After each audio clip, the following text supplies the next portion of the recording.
Hello and welcome to the fourth and final edition of the Way Too Early Top 12 Rankings for the 2019 Fantasy Football season. Today we're going to be talking about tight ends, so let's jump right into number 12. At number 12 is Vance McDonald of the Pittsburgh Steelers. He set career highs in receptions and receiving yards this year at the age of 28. He was suspended week 1 and then came on strong immediately, finishing 11th amongst all tight ends in receiving yards. And think about this, Antonio Brown almost assuredly going to be traded. That's going to open up a lot of targets in Pittsburgh. Vance McDonald is surely going to be the beneficiary of some of those targets. Now, why isn't Big Vance higher on this list? It's because after week 6, he was not as efficient as he was early on in the season. Never had more than 50 receiving yards in a game after week 6. And in this 6-year career, this was really his breakout year. His first 5 years wasn't noteworthy in a fantasy perspective. Even this year wasn't a top 10 tight end. I like Vance, but I don't think he can be any higher than this. Number 11 was one of the major breakout candidates headed into the 2018 season, and that was Trey Burton of the Chicago Bears. And that breakout year that a lot of people predicted kind of came with mixed results. He set career highs in yards, receptions, touchdowns, but this was his first year as a starter in the NFL, so all that was expected. Where Trey Burton really excelled was the red zone. He finished tied for 4th in touchdowns amongst all tight ends with 6, and also was 7th in red zone targets, helping him finish as a tight end 6 on the year, so good results. But the reason Burton's only at 11 heading into next year is because he became incredibly touchdown dependent.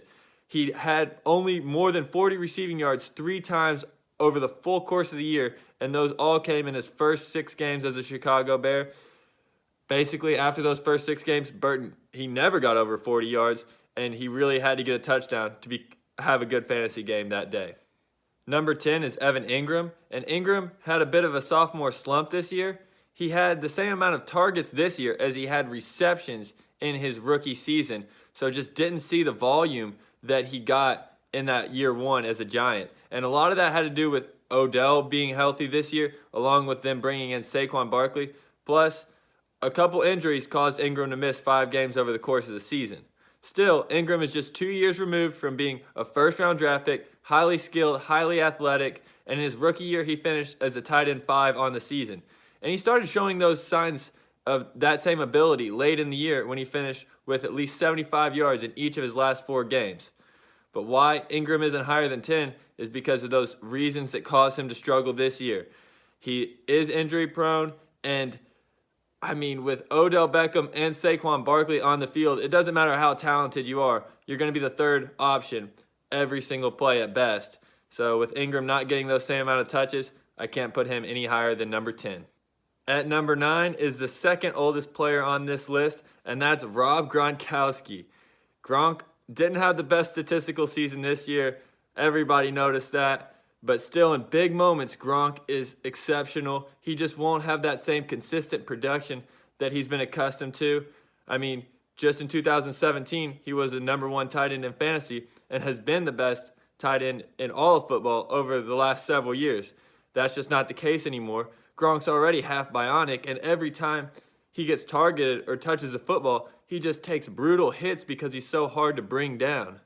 So, there's just no way Gronk can keep doing what he has done over the course of his career, but I still think he's a viable asset in fantasy going forward, as long as, of course, he's on the football field starting in 2019, which I believe he will be back.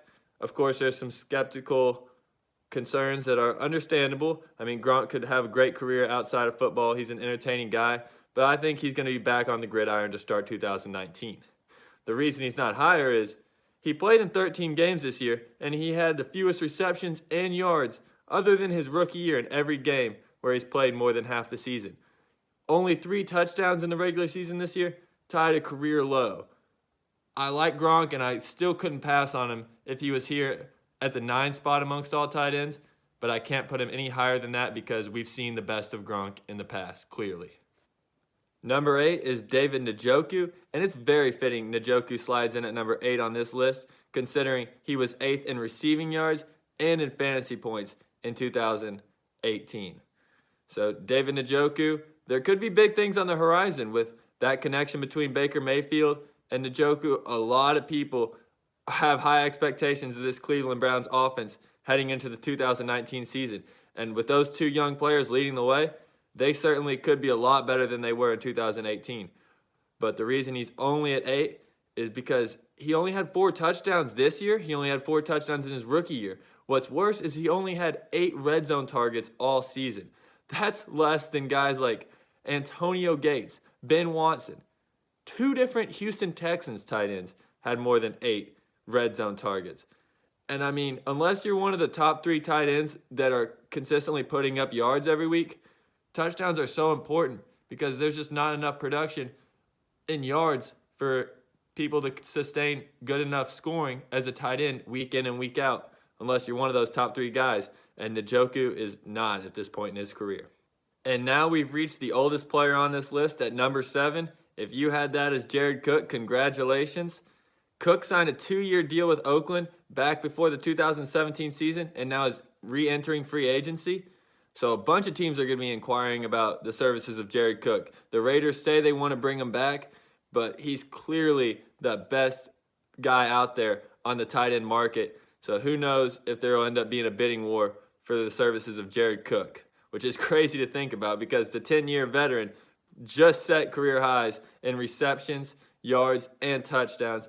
He was easily the best option on the Raiders offense if you ended up putting yourself through watching any Raiders offense this season. I mean, at 6'5", 250, he's one of the toughest players in the league to guard one-on-one.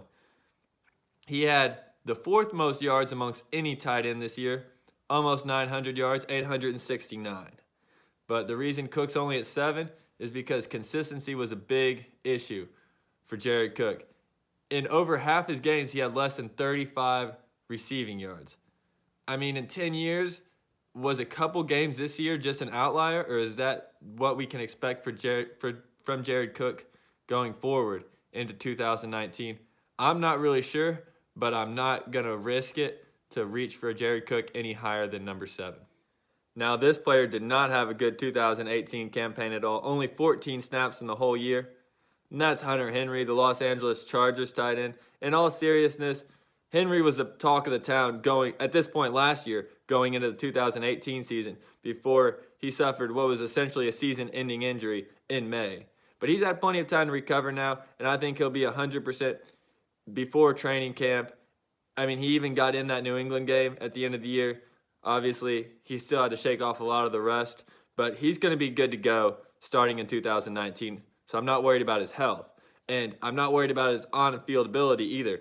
He was a top 12 tight end in his rookie year and his second year. He was heading into his 3rd year when he suffered that injury. So now this will be his 4th year in the league. And Rivers loves his tight ends. I mean, he made Antonio Old Man Gates still relevant this year, as slow as he was on the field. So I think that Hunter Henry has a big upside potential heading into 2019. Do not sleep on this man. The reason he's not higher is just because the players above him, these top 5 guys, they don't have the question marks that Hunter Henry does. They're all coming off good years, impressive seasons that I think they can build on or at least maintain, whereas Hunter Henry now has to kind of rebuild from scratch. I'd like his upside, but in this instance, I think the safer pick is the smarter pick. I've got Hunter Henry at 6. At number 5 is the graceful giant out of Indianapolis, Eric Ebron. And Ebron flourished in his first year in Indianapolis. Only Antonio Brown had more receiving touchdowns than the graceful one in 2018, helping him finish as a tight end 4 on the season. But touchdown regression is coming for Ebron. He had 13 receiving touchdowns and only 66 catches, roughly a touchdown once every 5 receptions. However, he is a red zone beast, and Andrew Luck knows how to utilize him. Only Ertz and Kelsey had more red zone targets amongst tight ends. Ebron was able to turn 21 red zone targets into 12 receptions and 11 scores. So I think he's going to do well again next year. He'll get a bunch of touchdowns. I just don't think he'll reach 13 touchdowns again. And the other reason I don't have him any higher than 5 on this list is just because he can't keep up with these top 4 guys in terms of receptions and yardage. At number 4 is a player that was drafted in that same first round with Evan Ingram and David Njoku, and that's O.J. Howard of the Tampa Bay Buccaneers. I really like Howard going forward. He's one of the most explosive, strongest, fastest tight ends in the league. In 2017, his rookie year, he averaged 16.6 yards per reception. This year, strangely enough, averaged the same 16.6 yards per reception, which was top of the charts amongst all tight ends. And he only played in 10 games this season. Still, he had 50 receiving yards in 9 of those 10 games and had 5 touchdowns on the year. There's a couple reasons OJ's not higher than 4. I mean, the 3 guys ahead of them, they've proven it. They did it this year, and they've done it in years prior in most cases. But also, Cameron Brate is such a nuisance in the red zone. O.J. Howard is going to march the Bucs up and down the field a lot in 2019. But a good amount of those times, Cameron Brate is going to vulture those touchdowns. I think O.J. Howard is going to still get his touchdowns. He had 5 this year in only 10 games. But Cameron Brate just caps that ceiling a little bit on the big man O.J. Howard. Number 3 is the breakout star at the tight end position in this 2018 season. That's George Kittle. George Kittle rewarded all of his fantasy owners this year who believed in him, and he was one of the few bright spots for the San Francisco 49ers. I mean, the guy broke the all-time single-season record for tight ends in receiving yards with 1,377 yards. When George Kittle was on, he was on. He had 4 games over 100 yards and a score.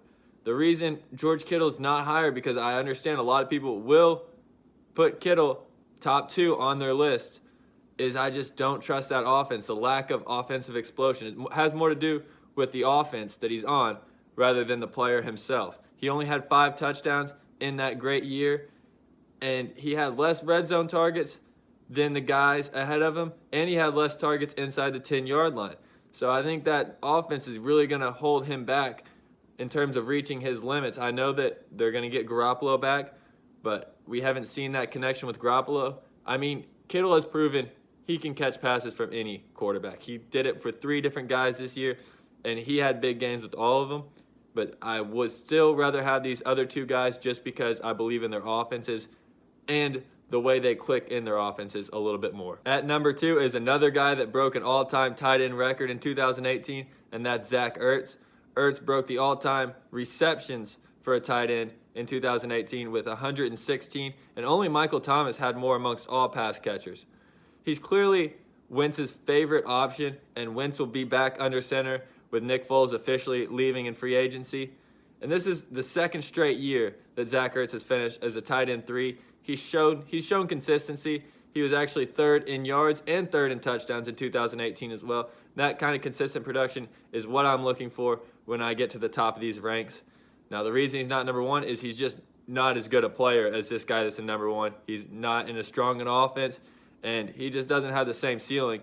That's taking nothing away from Zach Ertz, who's a great player, but the guy at number 1 is simply just better.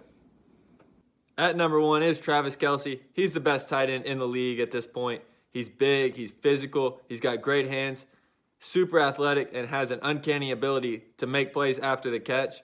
He's Mahomes' top target in the highest powered offense in the league. He trailed only Eric Ebron in touchdowns and trailed only George Kittle in receiving yards. And this was just his first year with Mahomes as his quarterback. He had the highest scoring season amongst all tight ends since Jimmy Graham back in 2013, 5 years ago. And I see no reason why he would have a drastic decline. I could see him having an even better year in 2019. Travis Kelce tops my list of top tight ends for the next season. So there you have it. There's my list from 1 to 12 for my top tight ends going into the 2019 season from a fantasy football standpoint. And if you haven't yet, go back and check my videos for wide receivers, running backs, and quarterbacks.